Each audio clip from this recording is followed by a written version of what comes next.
गुरुर्ब्रह्मा गुरुर्विष्णू गुरुर्देवो महेश्वरा गुरु साक्षात परब्रह्मा तस्मै श्री गुरुवे नमः.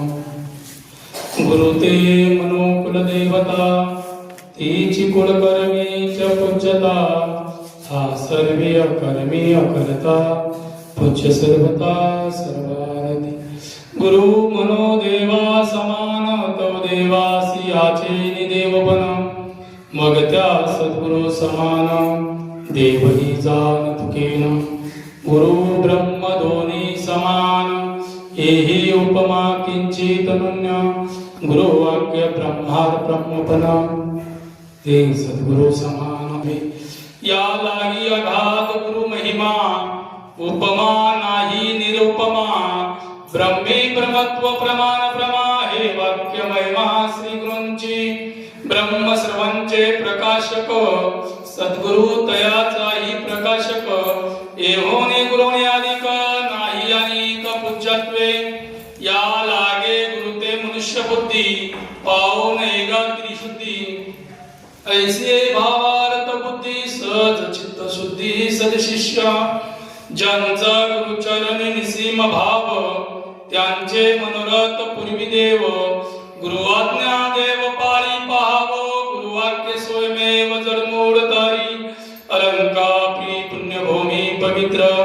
ते नांदतो ज्ञान राजा सुपात्र तया ठविता महापुण्य राशी. नमस्कार माझा श्री सद्गुरु ज्ञानेश्वरासी सच्चिदानंद सद्गुरु एकनाथ बाबा की जय. सच्चिदानंद सद्गुरु पगार बाबा की जय. सब संतन की जय.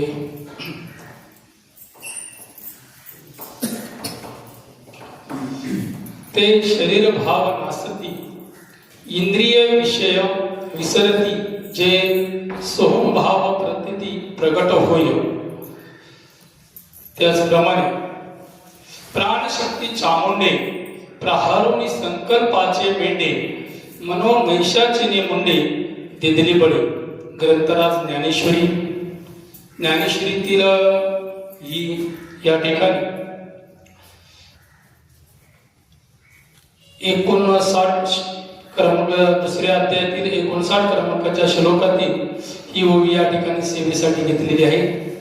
त्याचप्रमाणे 12व्या अध्यायातील या ठिकाणची 53 क्रमांकाची ओवी याच्यावर आपण चिंतन करणार आहोत. प्राणशक्ती चामुंडे प्रहारुनी संकल्पाचे मेंढे मनोमैषाचे नेमुंडे दिदली बळी. बघा, प्रवचनाला सुरुवात करण्यापूर्वी परिहार हा अति महत्वाचा असतो. गेले दिगंबर विश्वर विभूती राहिल्या त्या कीर्ती जगा माझी. ज्या संत मायबापांनी तुम्हा आम्हासाठी जो काही अट्टहास केला त्याच्या अट्टहासामागे एकच उद्देश होता का जे परंपरेतून आलेलं जे ज्ञान आहे ते ज्ञान तुम्हा आम्हापर्यंत पोहोचवण्यासाठी नवे नवे आपण याच देहामध्ये असताना या देहाचा विसर कसा पडेल आणि त्या परब्रह्माशी एकरूप होण्यासाठी या ठिकाणी या जागेची वास्तूची त्यांनी आपल्याला उपलब्धी करून दिली. म्हणून आज आपण या ठिकाणी हा जो काही उपक्रम चालू आहे श्री संत एकनाथ बाबा चव्हाण दास चंद्रकांत बाबा पगार सेवाभावी संस्था घोटीवाडी उमानंद नगर या क्षेत्रामध्ये बाबांच्या पश्चात ही जी काही ट्रस्ट कमिटी होती आणि त्याचं योगदान म्हणजे वासुदेव महाराज असतील, आपले भगवान महाराज असतील, पंडित असतील, या सर्वांच्या मार्गदर्शनाखाली उत्तम प्रकारे या ठिकाणी आज आपण ज्या वास्तव्याला आहोत त्या ट्रस्टीच्या माध्यमातून त्यांनी उपक्रम चालू जो केलेला आहे आणि त्या संदर्भाने दर वद्य एकादशी बाबांचं स्मरण म्हणून बाबांनी ज्या तिथीला देह ठेवला ती तिथी पुण्यित झाली म्हणून ते पुण्यस्मरण दर महिन्याला या ठिकाणी व्हावं या उद्देशाने हा कार्यक्रम याच ठिकाणी संपन्न होत आहे। आणि त्यात आज माझं परम भाग्य असेल, काहीतरी बाबांची कृपा असेल, कुटुंब संत सज्जन मायबापांच्या माझी योग्यता नसताना मला या व्यासपीठावर बसवलं आणि या ठिकाणी जो काही सेवेसाठी विषय घेतला, डोक्यात कुठल्याच प्रकारचा विषय नव्हता। आल्यानंतर वासुदेव महाराजांची चर्चा केली, महाराज आज चिंतन काय असावं, आपण कुठलाही विषय निवडलेला नाही, कुठला श्लोक नाही, कुठली ओवी नाही। महाराजांनी आज्ञा केली, महाराज आज तुम्ही शक्तीपर बोला। परत पुन्हा सांगितलं, महाराज ते शरीर भाव नासती इंद्रिय विषय विसरती जे सोहम भावे प्रती प्रगट होय या ओळीवर चिंतन करा। म्हणून या संदर्भाने आजच्या या प्रसंगानुसार या दोन ओव्यांचं या ठिकाणी चिंतन करण्याचा सच्चिदानंद एकनाथ बाबा चव्हाण, सच्चिदानंद वैकुंठवासी पगार बाबा यांच्या कृपा आशीर्वादातून ते जसं बोलवतील या ओवीच्या माध्यमातून जसं चिंतन मांडण्याचा प्रयत्न करणार आहे। योग्य असेल तर ते साधू संतांचं म्हणून स्वीकार करावा, अयोग्य असेल तर ते या ठिकाणी सोडून द्यावं अशी मी सर्वप्रथम या ठिकाणी श्रोत्यांना विनंती करेन। आणि आजचा जो काही विषय आहे बघा, या ओवीचा आहे अर्थ, जे शरीर भाव नासती इंद्रिय विषय विसरती जे सोहम भावे प्रती प्रगट होय। का या ठिकाणी ज्या वेळेस आपण ब्रह्म आहो असा मनुष्याला अनुभव येतो, त्यावेळी शरीराचे व्यवहार बाधित म्हणजे दृढ म्हणजे निश्चय होऊन इंद्रिय विषयांना विसरून जातात असा सरळ अर्थ या ठिकाणी जे ग्रंथ लेखक आहेत त्यांनी या ठिकाणी या विषयाचा अर्थ सांगितलेला आहे। आणि दुसरी जी ओवी आहे, प्राणशक्ती चामुंडे प्रहारोनी संकल्पाचे मेंढे, आपल्या ठिकाणी असलेली जी काही प्राणशक्ती आहे ती प्राणशक्तीच चामुंडा आहे आणि ती प्रहारोनी त्या प्राणशक्तीच्या माध्यमातून प्रहारोनी संकल्पाचे विकल्प संकल्प हे जे आपल्या शरीरात उठतात हे मेंढे मारायला सांगितले। प्रहारोनी संकल्पाचे मेंढे नवे नवे मनरूपी महिषासुराचा बळी या ठिकाणी ज्ञानोबराय द्यायला सांगतात। मनो महिषाचिनी मुंडे दिदली बळी, बघा म्हणजे मनरूपी महिषासुर, आपण म्हणतो त्या काळात महिषासुर होऊन गेला, परंतु खऱ्या अर्थाने आजही महिषासुर मागतो आणि तो कुठं आहे, या शरीरामध्ये आहे। आणि त्याला काय कुठला बळी द्यायला सांगतात तर ज्ञानोबराय सांगतात मनरूपी त्या महिषासुराचा बळी या ठिकाणी द्यायचा आहे। बघा सुंदर असं चिंतन आहे।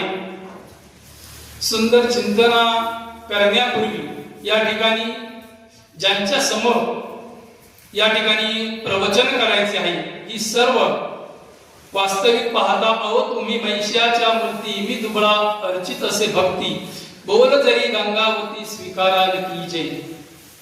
खऱ्या अर्थाने ज्या बाबांनी आपल्यापर्यंत हा मार्ग आणून पोहोचवला त्यांच्या पाठीमागे त्यांची एकच तळमळ होती, एकच धडपड होती का आपल्याला हे जे काही साधू संतांनी ग्रंथ करून ठेवले आणि त्यातील कुठलाही विषय जरी घेतला तर तो ब्रह्माशी एकरूप आहे, नवे नवे ब्रह्मच आहे. कारण प्रत्येक शब्दामध्ये ते परब्रह्म ओतपोत भरलेला आहे. आणि ते पटवून देण्यासाठी बाबांनी बघा एवढा अट्टहास केला. जगाच्या कल्याणा संतांच्या विभूती, देह कष्टविती परोपकारी. वास्तविक जर बघितलं तर बाबांचं गाव खडकोसर, व्यवहार कार्य बघितलं तर कल्याण, परंतु जर ते उपयोगाला जर पडले असतील तर ते खऱ्या अर्थाने आपल्या या इगतपुरी तालुक्यामध्ये त्यांनी आपल्या संसारावर तिलांजली देऊन तुम्हा आम्हापर्यंत ते ज्ञान पैगा बरेवे जरी मन्याती आणावे तरी संत या भजावे सर्वस्वीसी, या न्यायाप्रमाणे ते नित्य हे कार्य केलं. आणि ते कार्य करत असताना त्यातील एक अंश मात्र खारीचा वाटा, हा तो एक थेंब ज्याला अमृतचा लळा म्हणतात, तो लळा तुमच्या आमच्यापर्यंत त्यांनी पाजला.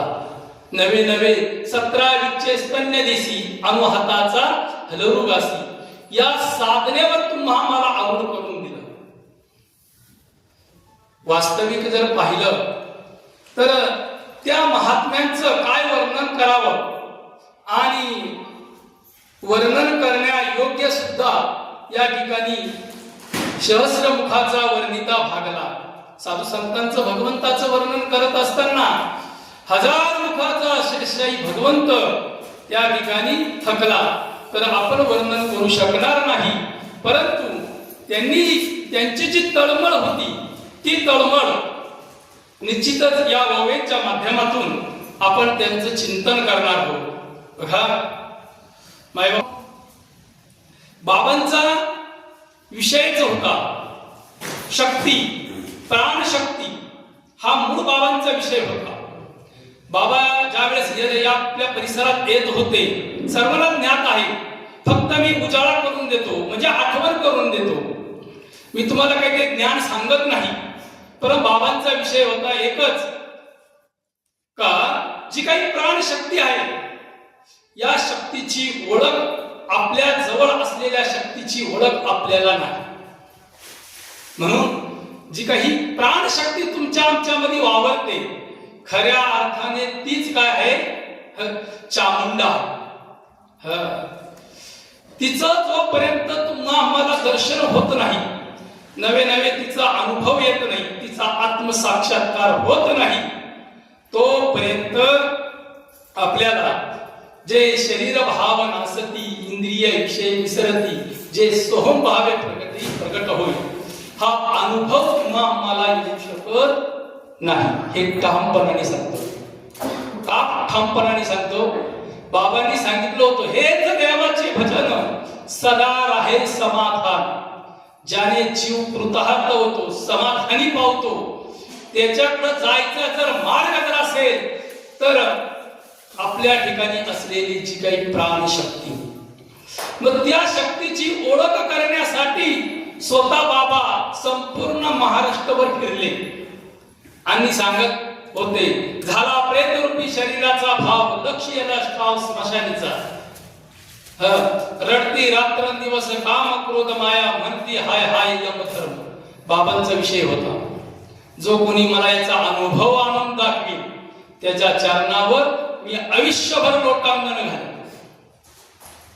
बघा, आणि संपूर्ण महाराष्ट्र बाबांचं फिरून झालं, परंतु त्यांना काही कुठं त्याचा आधार मिळाला नाही.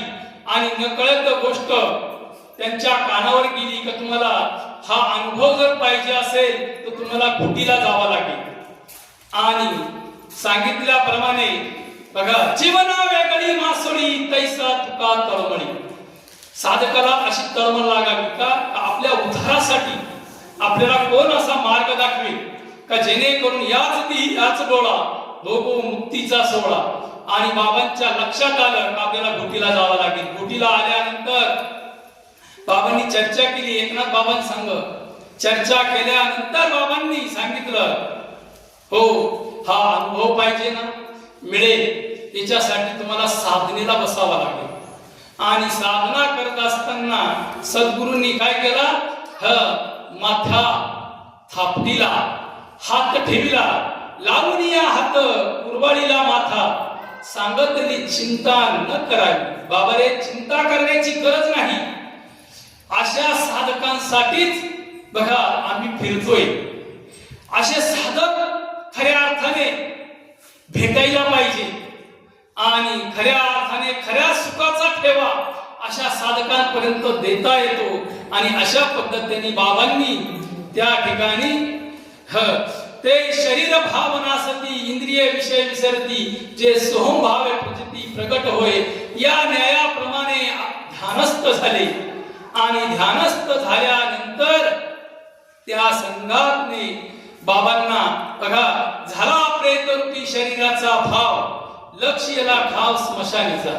या प्रक्रियेनं त्यांच्यावर काय केला, अनुग्रह केला. आणि अनुग्रह केल्याच्या नंतर बाबांनी जे चरण पकडले तर शेवटपर्यंत सोडले नाही. आणि अशा संघाने मग बाबांचा ठाम विषय बनला, प्राणशक्ती चामुंडे प्रहारोनी संकल्पाचे मेंढे. कारण बाबाच्या ठिकाणी सतत संकल्प विकल्प संकल्प विकल्प हे सातत्याने येत होतं. आणि हे सातत्याने ज्या वेळेस बाबांच्या ठिकाणी येत होतं, परंतु आता बाबांचं समाधान झालं होतं. आता संकल्प येत नव्हता आणि विकल्पही उठत नव्हता. कारण मनरूपी महिषासूर बाबांनी काय केला, बाबांच्या चरणावर समर्पित केला होता. जोपर्यंत आपण साधनेला बसतो, साधना करतो, नामस्मरण करतो, चिंतन करायला बसतो, परंतु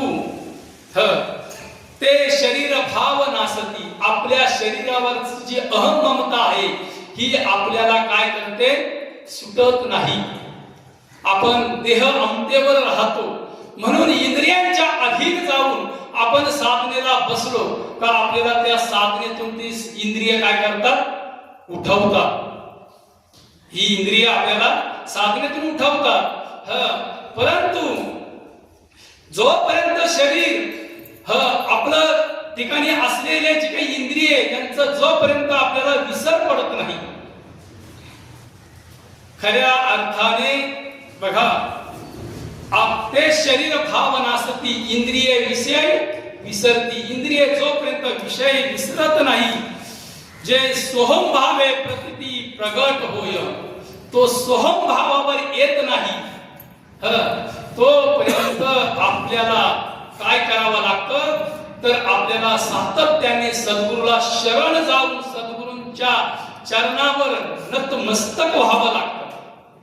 आणि नतमस्तक एकदा का आपण झालो का मग मात्र या अनुभूतीकडे आपण जाण्यासाठी काय होतो, तर आपल्या ठिकाणी ते परब्रह्म मी आहे हा अनुभव सद्गुरू देतात.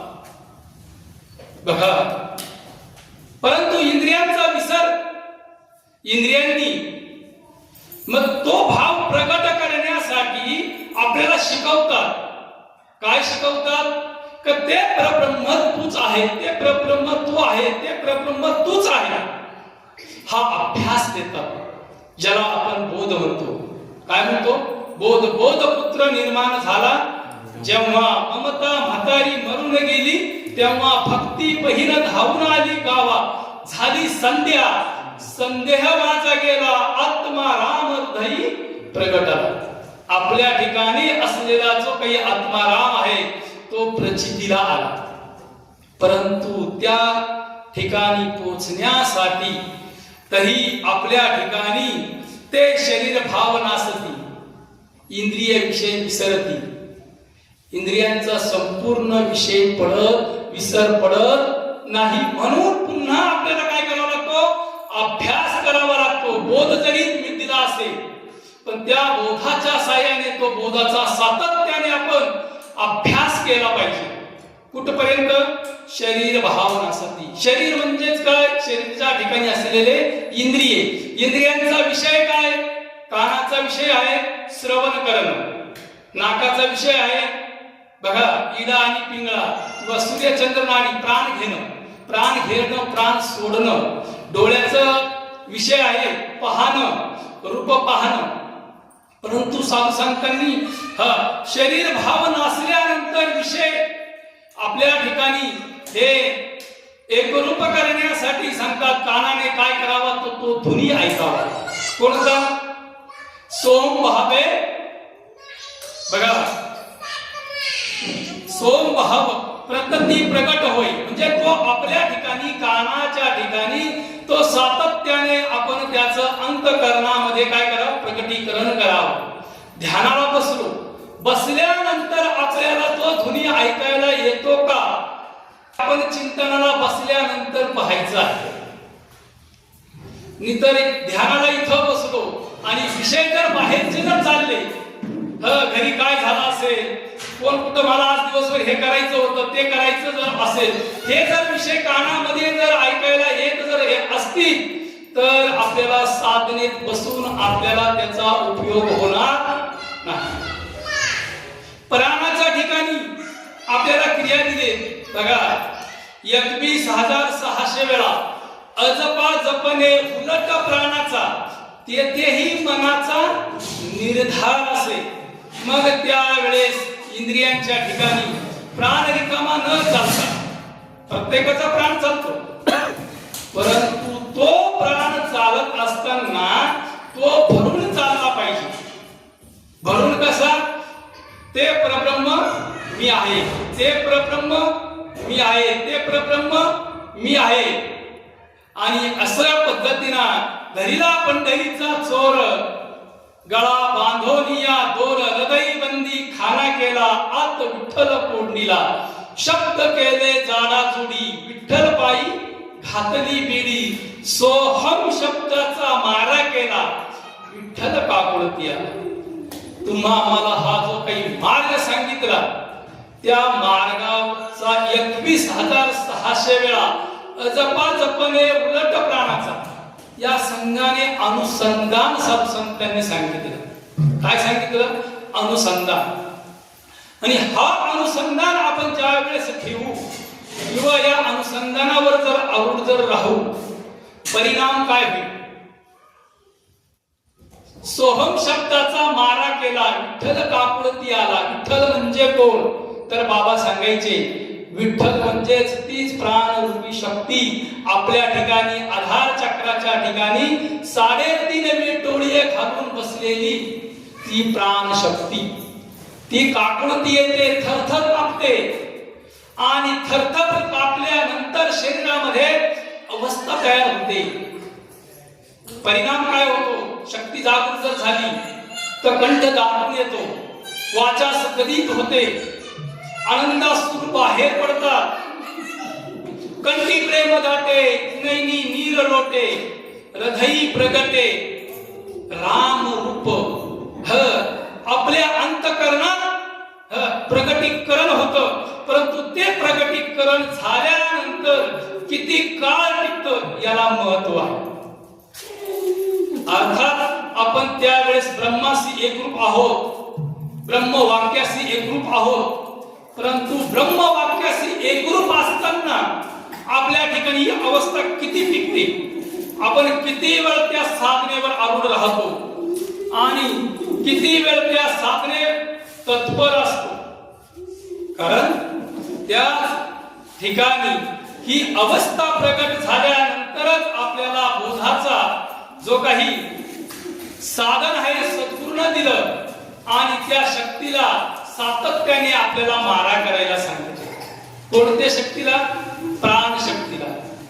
प्राण शक्ती चामुंडे प्रहारुनी. प्रहार म्हणजे काय? मारा. प्रहारुनी संकल्पाचे मेंढे. आता परिणाम काय होतो? जप तप करता काम क्रोध खवळती.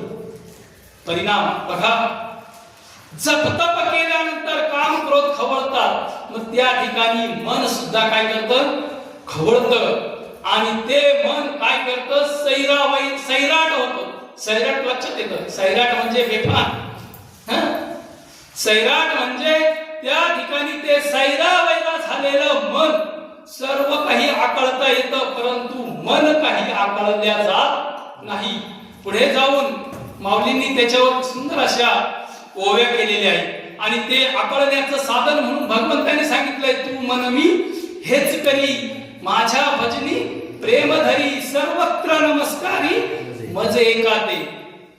कारण त्याच्यासाठी अगोदर सांगितलं काय करावं लागेल, तरी झडझडून वाहिला निघ ये भक्तीच्या वाटे लाग चिया पावसी अव्यंग निजधाम माझी. मग या ठिकाणी त्या मनरूपी महिषासुराचा बळी देण्यासाठी काय करावं, त्या ठिकाणी ज्ञानोबाराय मुक्ताईला सांगतात, सद्गुरूच्या पायी मन ठेवीची. आपण चिंतन करत असताना, साधन करत असताना, साधना करत आपल्याला सगळ्यात मोठी अडचण येत जर असेल तर ती मनाची येते. परंतु मनाच्या अडचणीला घाबरायचं काही कारण नाही. मनाच्या ठिकाणी चांगुलपणा पण आहे बघा. आणि तो चांगुलपणा असा आहे का, एकदा का तो जर चिकटला तर मात्र जसा मुंगळा म्हणतात भिरीला चिकटला तर काय करतो, मुंडी तुटत पण सुटत नाही. ज्याने सद्गुरूच्या चरणावर समर्पित जर मन जर अर्पण जर केलं. सच्चिदानंद एकनाथ बाबा चव्हाण ज्या वेळेस 1 महिनाभर ओडशेवाडी या ठिकाणी साधना घ्यायची. 1 महिना संध्याकाळच्या पहारी सर्व काम धंदा करून आल्यानंतर त्या ठिकाणी 1-1.5 तास चिंतन चालायचं आणि नंतर विचार विनिमय चर्चा चालायची. साधनेतील अडथळे दूर करावे या संदर्भावर चर्चा चालायची. आणि त्या चर्चा संदर्भामध्ये नुकतच नव्याना 2-3 वर्ष झाली होते, माळ घातली होती बाबांच्या हातचे आणि त्या ठिकाणी साधनेला गेलो होतो. आणि ही समस्या रात्री 12 वाजता त्या ठिकाणी बाबांच्या पुढे समर्पित केली. परंतु कुठलाही सद्गुरू असं सांगत नाही तुम्ही माझ्या चरणाचं काय करा, ध्यान करा. परंतु त्या ठिकाणी बाबांनी सांगितलं, महाराज तुम्ही रात्री आम्ही दोघांच्या व्यतिरिक्त तिसरा कोणीच नव्हतं, फक्त हे मन एकाच ठिकाणी एकदाच सांगतो आकळले जातं. फक्त त्यांनी सांगितलं सद्गुरूच्या चरणावर मनाला समर्पित करावं आणि मनाला समर्पित केल्यानंतर मग मात्र हे मन कुठेही जाणार नाही. म्हणून हा जो मनरूपी महिषासूर आहे हा आपल्या ठिकाणी कोण आहे, महिषासूर आहे, महिषासूर. आणि हा मारलेला आहे. त्या महिषासुराला काय करावं, त्याचा बळी द्यावा. ते द्यावा गुरुच्या चरणावर. कारण गुरुचरणी ठेविता भाव आपे आप भेटे देव, म्हणून गुरुसी भजावे रूप ध्यानासी आणावे. गुरुपासी आहे देव वारंवार सांगू काय, म्हणून गुरुसी भजावे रूप ध्यानासी आणावे. या साधनेतून साधना ज्यावेळेस साधकाची चालते, अहम ब्रह्मास्मी या साधनेवर साधक येतो आणि ती साधना करता करता अहम ब्रह्मास्मी ते परब्रह्म मी आहे, ते परब्रह्म मी आहे ही साधना करत करत सद्गुरूच्या चरणावर समर्पित केलेलं मन मात्र त्या ठिकाणी आता ते सोडायला मागत नाही. जर मन एका ठिकाणी जर लागलं बघा तर त्याच्या पाठोपाठ अडचण आपल्याला असते बुद्धी, मन, बुद्धी, चित्त आणि अहंकार. अंतःकरण चतुष्टायी हे सद्गुरूला नमस्कार करावा. कसा करावा तर शरीराचे 8 अंग हे जमिनीला लागले पाहिजे आणि त्यावेळेस ते शरीर भावना सती. मग कोणी म्हणा मी चांगले कपडे घातले की खूप काय माती आहे, कुकुड आहे, सगळे कपडे होते, मी सद्गुरूला दंडवत कसा घालू. पण इथं तोपर्यंत या शरीरावर असलेली काय आहे अहंता ममता. कारण ते जोपर्यंत अहंता ममता आहे तोपर्यंत आपण त्या सुखापर्यंत पोहोचू शकत नाही. म्हणून त्यांना दंडवत घालावं.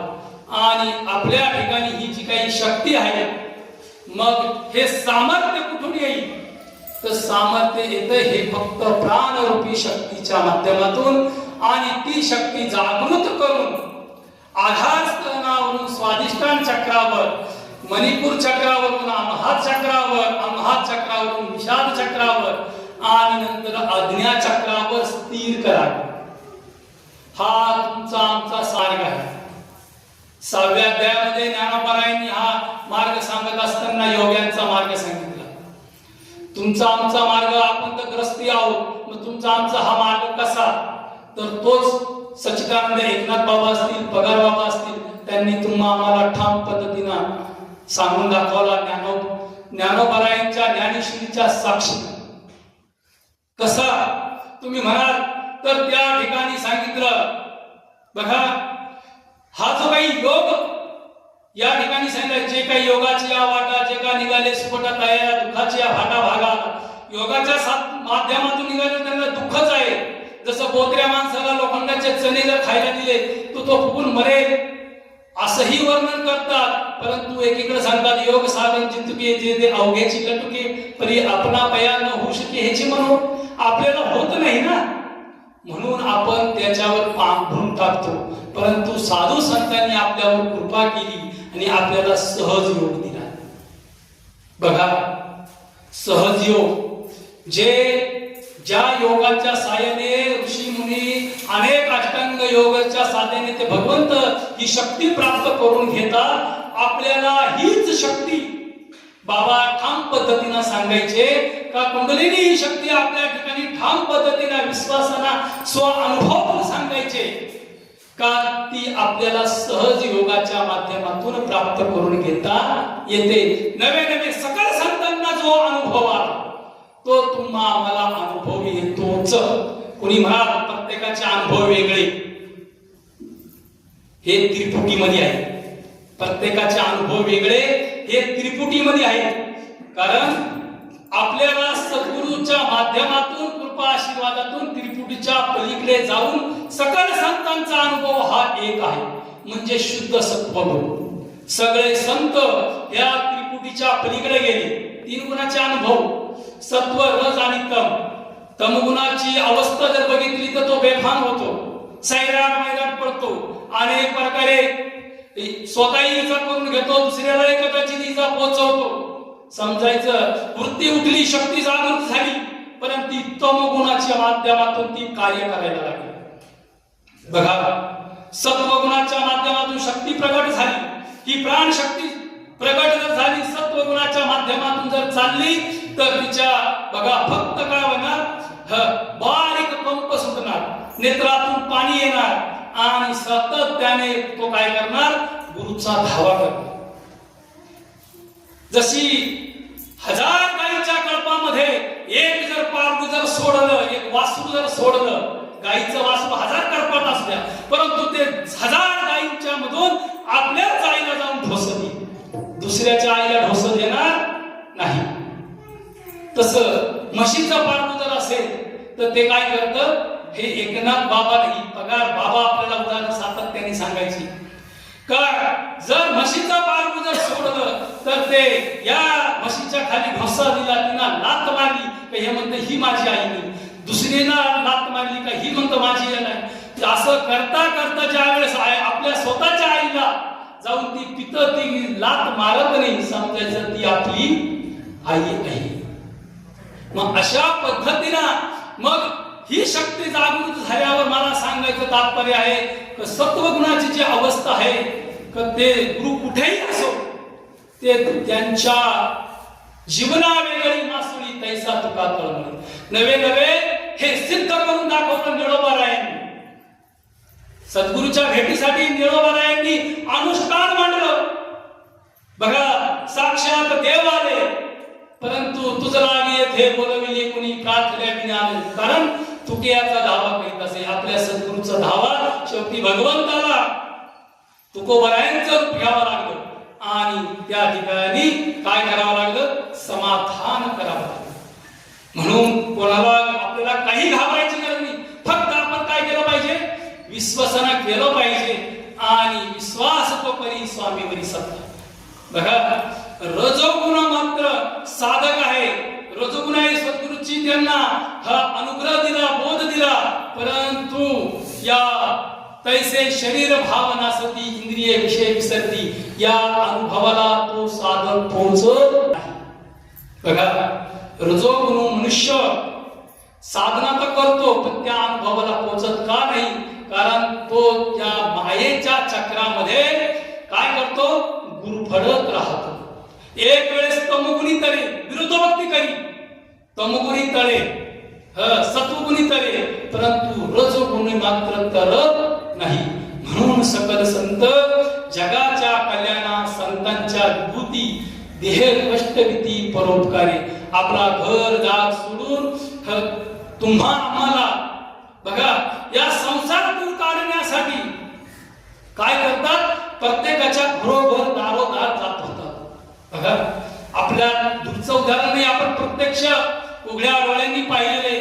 पगार बाबा या वाडीत आल्यानंतर सुरेश महाराजांचं झाप कुठं, इथून 2 किलोमीटर अंतरावर, पण तरी सुद्धा त्यांच्या ताईला भेटीसाठी साधकाची काय झाली, प्राणशक्ती जागृत झाली. बाबांनी सांगितलं नाही, त्यांच्यापर्यंत जावं लागतं. वासुदेव महाराजांना बरोबर घेतला, मला बरोबर घेतलं, सुरेश महाराजांना बरोबर घेऊन त्यांच्या कारण त्या साधकाला त्यावेळेस गरज असते कोणाची, मार्गदर्शनाची. आणि आजही परंतु मार्गदर्शन करत असताना नेम असतात.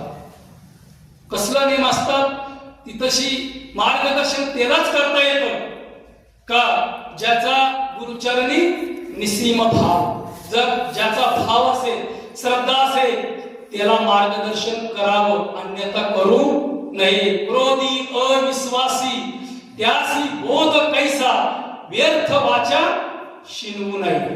कुंकवा नाही ठाव म्हणे मी आह्या, भावे मी न देव कैसा पावे.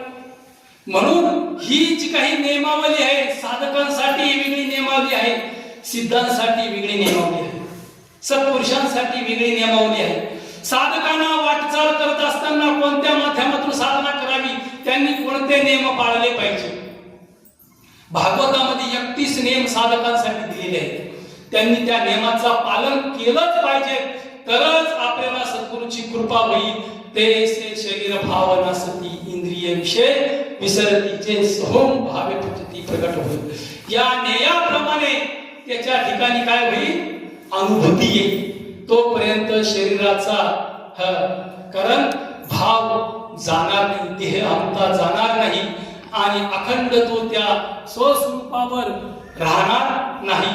आणि अशा पद्धतीनं आपल्या ठिकाणी असलेली जी शक्ती आज्ञाचक्रापर्यंत जरी पोहोचली तरी साधकाचं पूर्णत्वाला गेलाय किंवा पोहोचलाय असं होत नाही. बघा तो आज्ञाचक्रात साधना करत तिथशी त्याला ज्ञान होईल, प्रकाश पडेल, परंतु त्याची पूर्तता होत नाही. म्हणून सद्गुरू त्याच्यावर कृपा करतात आणि सांगतात, बाबा रे तूच काय ब्रह्म आहेस, तुला इथून पुढे खरी वाटचाल करायची आहे. इथपर्यंत बघा भगवंत सांगतात, माझ्या प्राप्तीसाठी हजारोने निघतात, नाव हजाराने निघतील, परंतु पैल तीराला एखादाच येतो. त्या ठिकाणी पोहोचणारा, पैल तीराला पोहोचणारा एखादाच असतो का. इथपर्यंत साधना तुम्हा आमच्यासाठी सर्वांसाठी असते, परंतु पुढची वाटचाल जी आहे त्या ठिकाणी सगळ्या अवघड पश्चिमीचा घाट, बिकट त्रिकुटाची वाट, औट पिवट घोटाट भिदून त्यासी गुरुनी मजपशी दागिली काशी. मग आपल्याला त्या ठिकाणी चालण्यास काय करतात सद्गुरू, मज हा अभ्यास केला, इथपर्यंत पोहोचलो, परंतु हा पूर्वेचा अभ्यास झाला. साधू संत बाबांनी हा जो काही मार्ग तुम्हा आम्हाला दिला बघा, मज पूर्वेवरून काढिले, पश्चिम पंथे चालविले, यज्ञ स्वर्गावरी निलिया मूळ तीर्थाच्या. त्या मूळ तीर्थापर्यंत जाण्याचं साधन आपल्याला सद्गुरूंनी प्राप्त करून दिलं. परंतु हा मार्ग सोपा नाही, कारण हा अवघड सांगितलेला आहे. कारण या ठिकाणी जसं आपण पंढरपूरला हजारोनी जातो, लाखोनी जातो, हजारोनी लाखोनी जातो, परंतु सर्वच बारी लावून पांडुरंगाच्या दर्शनापर्यंत पोहोचत नाही. त्यातून 10% लोक बारीला लागतात आणि दर्शन पांडुरंगाचं घेतात. परंतु जो साधक वर्ग आहे त्यांना कळते सामान्यासाठी बारीला लागून दर्शन घेणं पांडुरंगाचं सगुणाचं दर्शन आहे. परंतु जो साधक अवस्थेमध्ये आहे तो सद्गुरूंनी त्याला दाखवले असते, काया ही पंढरी, आत्मा हा विठ्ठल, नांदतो केवळ पांडुरंग. बाबा रे ह्या कायारूपी पंढरीमध्ये आत्मा हाच विठ्ठल आहे, इथं साधन कर, तुला त्या पांडुरंगाचं दर्शन होईल. परंतु पुढे चालू जाता बघा, जो या आज्ञाचक्राच्या पलीकडे जाण्यासाठी त्याला सांगतात त्या ठिकाणी बघा, त्रिकुटावरी नांदे देखीली पंढरी, ते सुख काय सांगू वाचे बोलता नाही. त्रिकुटावरची पंढरी जाण्या पाहण्यासाठी त्याला उलट उलट प्राण्या फिर मागानी, जसा मासाला पाणी प्यायचं असेल तर त्याला उलटी उडी मारावी लागते, तसं मला हे साधन करत असताना, चिंतन करत असताना हा बघा अजपा जपणे उलट प्राणाचा तेथेही मनाचा निर्धार असे. किंवा पुढे चालू जाता त्याला या साधनेला म्हणतात ऊर्ध्वमुखी अडविला सोहम शब्दाचा नाद. या संघाने साधना करावी. या संघाने साधना केल्यानंतरच आपल्याला काय करावं, खऱ्या पंढरपूरला जाता येईल, खऱ्या पांडुरंगापर्यंत पोहोचता येईल. हा मार्ग बघा खरे आणि रोकडे जगामध्ये ब्रह्म दिसे उघडे, हा मार्ग आपल्यापर्यंत या महात्म्याने आणून पोहोचवला बघा.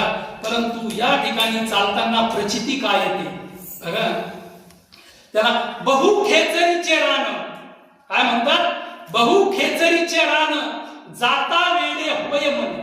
त्या ठिकाणी मन काय होतं, वेडावतं. मला आमच्या गावामध्ये बरेचसे असे प्रश्न विचारतात, महाराज तुमच्या साधकांमध्ये असे माणसं वेडावण्यासारखे का करतात, हे वेडेपणा का करतात, हे मुद्दामच पळतात का, हे स्थिर का होत नाही, असे प्रश्न करणारे तुमच्याच भागातले या एकनाथ बाबाच्याच मालिकेतले लोक असे का करतात. त्यांच्यासाठी मार्ग आहे की त्यांना ऊर्ध्वमुखाने साधन करत असताना ही अनुभूती येते. कोणती अनुभूती बघा, का त्या ठिकाणी बहुखेचरीचे रान जाता वेडे होय मन, तुका पंढरीसी गेला पुन्हा जन्माला. कारण का पंढरीचे भूत मोठे आल्या गेल्या झडपी वाटे, तेथे जाऊ नका कुणी गेले नाही आले परतून. हा मार्ग खरा आणि मोकळा हा आपल्या बाबांकडून आपल्यापर्यंत आणून पोहोचवला. खूप सांगता येईल, दोन ओव्यांचं माध्यम आहे, दोघांचा सहयोग करून सांगण्यासाठी, परंतु आप मर्यादा संपलेली आहे. असो बघा, त्या ठिकाणी या संघाने चिंतन करण्यासाठी आपण ज्या वेळेस पुढे पुढे चालू त्यावेळेस मग हा वेडा झालेला मन आपल्याला जोपर्यंत स्थिर होत नाही, त्या सुखापर्यंत पोहोचत नाही, तोपर्यंत मात्र त्यांनी काय करावं, आपल्या सद्गुरूचा हात धरावा, सद्गुरूच्या गुरु करावा बळकट, त्याचे धरावे मनगट, आणि मग या साधनेतून चालावं. बिगर गुरु न करता किंवा मार्गदर्शन न घेता या मार्गाचा अभ्यास कुणीही करू नये. कारण मनोमार्गी गेला तो तेथेची मुकला. साधना करायची ना, अवश्य साधना करा, याच बोला, परंतु ती करत असताना आपल्या सद्गुरूंना माध्यम करा. बघा, बाबांच्या पश्चात बाबांनी देह ठेवला. काय एकनाथ बाबा, मला अनुग्रह आणि बोध बाबांनी दिलेला होता, परंतु मला माहित होतं, मला त्या सुखा बाबांच्याकडून जे विषय ऐकले होते, जे चिंतन ऐकलं होतं, तिथपर्यंत पोहोचण्याची गरज म्हणजे सद्गुरूची गरज आहे. बाबांनी स्थूल ध्यानाचा जरी त्याग केला असेल, परंतु बाबांचं जे तत्व कार्य कुठं करतंय ते तत्व कार्य करत होतं पगार बाबांच्या त्या स्थूल देहामध्ये. म्हणून आपण ते चैतन्य कुठं पाहत होतो, बाबांच्या त्या देहामध्ये, आणि त्या चैतन्याची आपल्याला कृपा प्राप्त होते. आणि असं बोलून गेल्यानंतर खऱ्या अर्थाने हा जो काही मार्ग आहे, हा मार्ग तुम्हा आम्हापर्यंत पोहोचवला, नव्या नव्या अनुभूतीला आणून दिला. कारण जसं बाबा कुठेही साधनेला जर गेले तर काही डोक्याला गुंडाळायचे, कवरे बसून राहायचे, अनेक प्रकारची साधना आपल्याला त्यांच्या जीवनात वेरूळ शूलभंजन पर्वतावर त्या ठिकाणी बघायला मिळत होती. आणि तेच अनुभूती तुम्हा आम्हापर्यंत सुद्धा याच महात्म्याने आणून दिली. म्हणून त्या ठिकाणी पोहोचल्यानंतर मग मात्र बघा तैसे ते शरीर भाव नासती. इंद्रिय विषय विसर्ग, कारण विषय येतो त्यांचा झाला नारायण, न आवडे जन धन माता पिता. मग खऱ्या अर्थाने सोहम भावे प्रतीती प्रगट होते. त्यांच्या अंतःकरणामध्ये 21,600 वेळा अजपाजपणे उलट प्राणाचा ही अनुभूती येत असते. आणि ही अनुभूती आल्यानंतर जागृती, स्वप्न, सुसुप्ती, तुरिया, नवे नवे उन्मनी पर्यंत या सुखाचा अनुभव घेतो. आणि तुर्यापर्यंत जे काही अनुभव साधकाला येतात, उठतात, पडतात, लवणतात, लोळतात, गडबड करतात, मग त्याला सावरण्याचं कार्य हे सद्गुरूचं असतंय. आणि त्यांनी सातत्याने सद्गुरूच्या चरणावर नतमस्तक होत राहावं, तरच ते पुढचं मार्गदर्शन आपल्याला करतील किंवा त्या सुखापर्यंत पोहोचवतील. अन्यथा आपल्याला तिथपर्यंत जाण्याचं सामर्थ्य स्वतःमध्ये कोणामध्येच नाही. म्हणून बघा, मगर दही सद्गुरु तेने तरिलो हा संसार करू, म्हणून विशेषात्य धरू विवेकावरी. वैराग्य आणि विवेकाच्या माध्यमातूनच आपल्याला त्या सुखापर्यंत पोहोचता येईल. बघा, ज्या बाबांच्या कृपा आशीर्वादातून मग आपल्याला या ठिकाणी जी काही उलट मार्गाने चालत असताना 17वी जी जीवनकळा आहे ती अमृताचा वर्षाव करते. अमृताचा वर्षाव केल्यानंतर सहस्रदलामध्ये पोचल्यानंतर त्या ठिकाणी खऱ्या भक्तीला सुरुवात होते. तिथं पोचलं म्हणजे कार्य झालं नाही. तिथं पोचल्यानंतर खऱ्या भक्तीला, खऱ्या आनंदाला मग तो स्वतःही मग त्या ठिकाणी सांगतात का बघा, जीव शिव दोन्ही एक रूप झाले. कारण जीव तोपर्यंत हा कुकुट आहे, पिंडात आहे, आणि शिव हा ब्रह्मण. जीव शिव दोन्ही एक रूप झाले, मूळचे संचले जैसे तैसे. या न्यायाप्रमाणे त्या खऱ्या अर्थाने आपल्याला सुखाचा अनुभव होईल. आणि देव पाहावयासी गेलो तेव्हा त्यांनी म्हणाला देवची होणी ठेलो. म्हणून या ठिकाणी ते शरीर भावना सती, इंद्रिय विषय विसरती, जे सोहमभाव प्रती प्रगट होय. तुम्ही म्हणाल महाराज आम्हाला काय ऐकायला येत नाही का? एवढा लाईट स्पीकर लावले तरी तुम्ही एवढा जोर देऊन का सांगता? तर एकच परिणाम आहे, महाराजांनी सांगितलं शक्तीवर बोला. आणि शक्तीवर बोलायला गेलं तर ती शक्ती जागृत झाल्याशिवाय राहत नाही. म्हणून पुन्हा एकदा तुमची क्षमा मागतो. कारण तुका म्हणे अंगी व्हावे जे आपण तरीच महिमा कळोय. कीर्तनकार असेल तर तुका कंबर का बांधतो? पहिलं स्मरण करतो आणि ती शक्ती जागृत करतो. तो ब्रह्मरंधात नेतो आणि कंबर फट्ट बांधतो का परत ती खाली आधार चक्रावर जाऊ नये.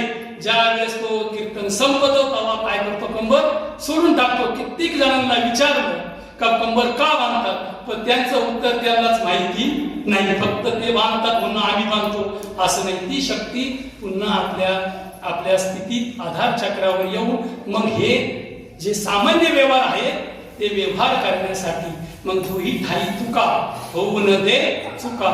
संसार आणि परमार्थ या संघाने मुलीमध्ये आपल्याला अनुभवला येतं. ते एकनाथ बाबांनी केलं, पगार बाबांनी केलं. आणि आम्ही सुद्धा त्या सुखाचा आनंद घेऊन या अवस्थेपर्यंत निश्चितच सर्वांनी पोहोचावं.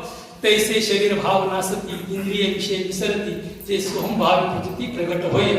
आणि या संघाने वासुदेवजी महाराज या ठिकाणी यांनी या ओळीवर चिंतन करण्यासाठी मला ही जी काही सेवा उपलब्ध करून दिली त्यांचेही ऋणानुदेश व्यक्त करतो. या ठिकाणी सुरेश महाराजांचा फोन आला, महाराज मला या एकादशीला तिथं प्रवचनरूपी सेवा करावा लागेल. सेवेके सांगितले करावे काम, येथे मी तूपणा कामा नव्हे. या न्यायाप्रमाणे ही झालेली सेवा बाबांच्या चरणी समर्पित करून या ठिकाणी सेवेला पूर्ण विराम म्हणून ते पुरते अधिक ते सरते करून घ्यावे. तुम्ही विनिमित असेल करेल तैसी केली कटकट, वाकडी करी देव जाणे. योग्य असेल ते एकनाथ बाबा, पगार बाबा, जे योग्य असेल तेवढंच घ्या, अयोग्य असेल तर ते इथं सोडून द्या. आणि पुन्हा एकदा तुमचं सर्वांचं मला दर्शनाचा योग आला म्हणून हे मी माझे भाग्य समजतो आणि या ठिकाणी थांबतो. कुंडली कवरदा हरी विठ्ठल, श्री ज्ञानदेव तुकाराम, पंढरीनाथ भगवान, माऊली ज्ञानेश्वर महाराज, गोपाल कृष्ण भगवान, सच्चिदानंद सद्गुरु एकनाथ बाबा, सच्चिदानंद सद्गुरु सब संतन की जय।